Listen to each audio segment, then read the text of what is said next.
여러분 안녕하십니까? 직업상담하는 남자 솔로몬입니다. 저 솔로몬은 직업상담 분야에서 일하는 한 사람으로서 직업상담에 관심 있는 분들을 위하여 시리즈로 이 영상을 제작하고 있습니다. 오늘 영상은 네 번째죠. 직업상담사 자격증 취득하기입니다. 직업상담사가 되기 위한 첫걸음입니다. 바로 자격증 취득하는 방법에 대해서 알아보겠습니다. 직업상담사 국가자격증 제도는 2000년부터 시행이 되어서 2019년 금년까지 20년이 되었네요.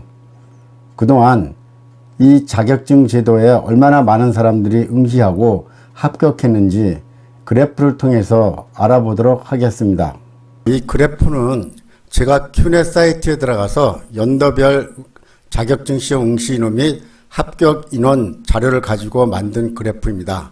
여기 보시면 2000년부터 시작을 했죠. 2000년 당시에는 무려 27,000여 명이 넘게 시험을 봤지만 합격자는 약 2241명, 10%가 좀 안 되죠. 그 후부터는 응시 인원도 적고 따라서 합격 인원도 상당히 적었습니다. 그러다가 2010년도에 무려 25,000명이 넘게끔 응시를 했고요.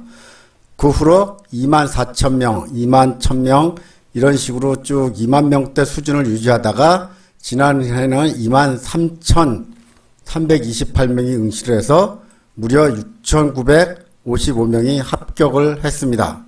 이 그래프를 보시면 직업상담사 자격증 시험 응시 현황을 잘 알 수 있으시겠죠.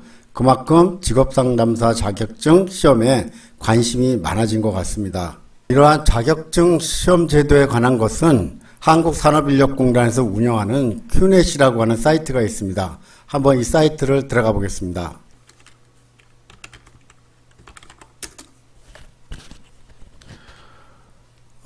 네이버 검색 엔진에 들어가서 큐넷을 치니까 이 사이트 주소가 나왔습니다.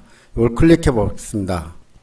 지금 보시는 화면이 큐넷 산업인력공단에서 운영하는 사이트로서 자격시험에 관한 모든 것이 여기 다 나와 있습니다.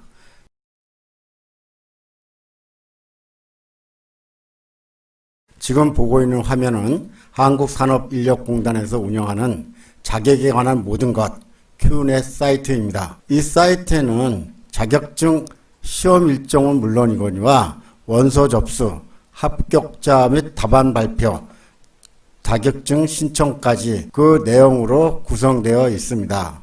지금 보고 있는 화면은 직업상담사 2급 자격시험 일정입니다.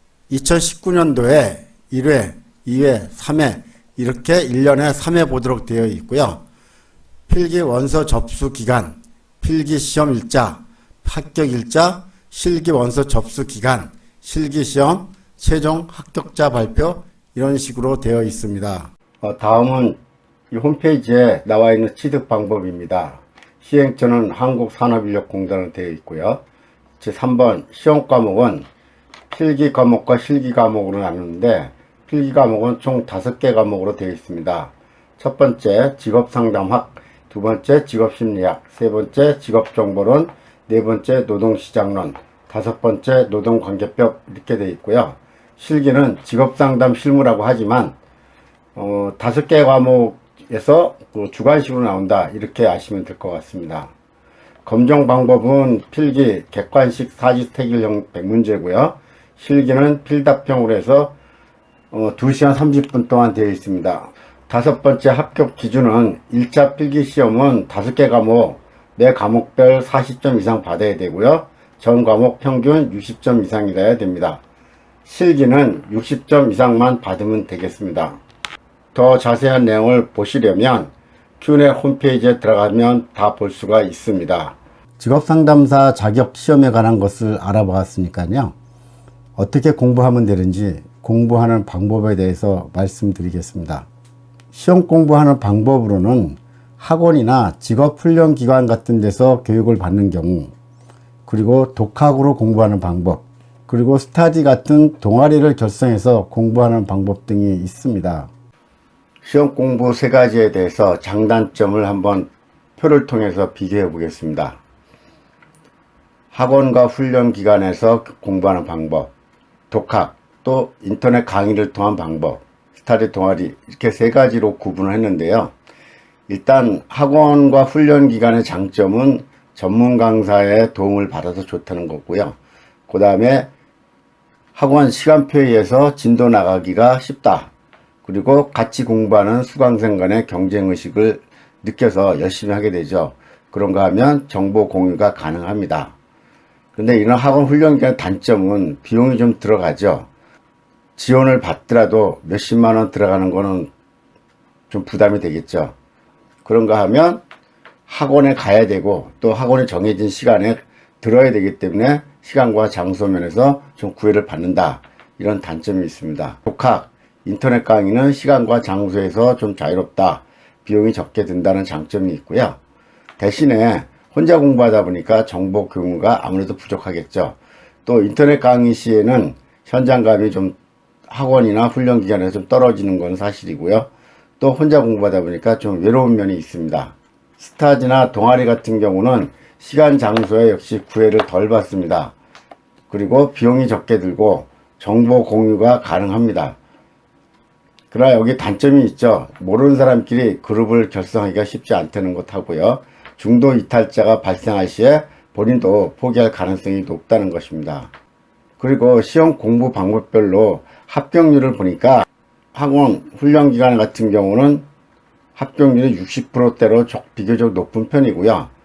특히 인터넷 강의 같은 경우는 중간 50%대, 그리고 혼자서 공부할 경우에는 합격률이 조금 다른 것에 비해서 낮게 나왔습니다. 다른 분들은 어떤 식으로 공부를 했는지 그 데이터가 있습니다. 제가 큐넷 홈페이지에 들어가서 자세히 설명드리도록 하겠습니다. 아마 참고가 많이 되실 겁니다. 지금 보시는 표는 큐넷 홈페이지에 나와 있는 시험 공부 경로, 즉 학원이나 훈련기관에서 받았느냐 독학했느냐 하는 것에 대한 데이터입니다. 2019년도의 데이터인데요. 독학으로 공부했다는 응시자가 11,193명으로 제일 많고, 그리고 학원이나 훈련기관을 통해서 응시한 인원이 그 다음으로 많습니다.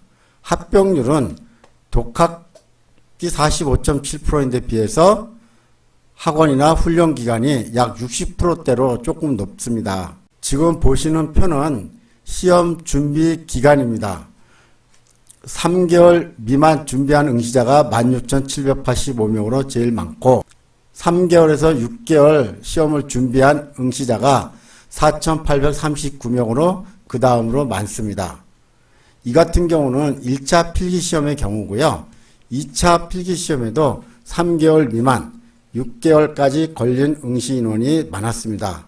결국 1차, 2차 합했을 때 6개월에서 1년 정도 시험 준비를 한 것으로 나타나고 있습니다.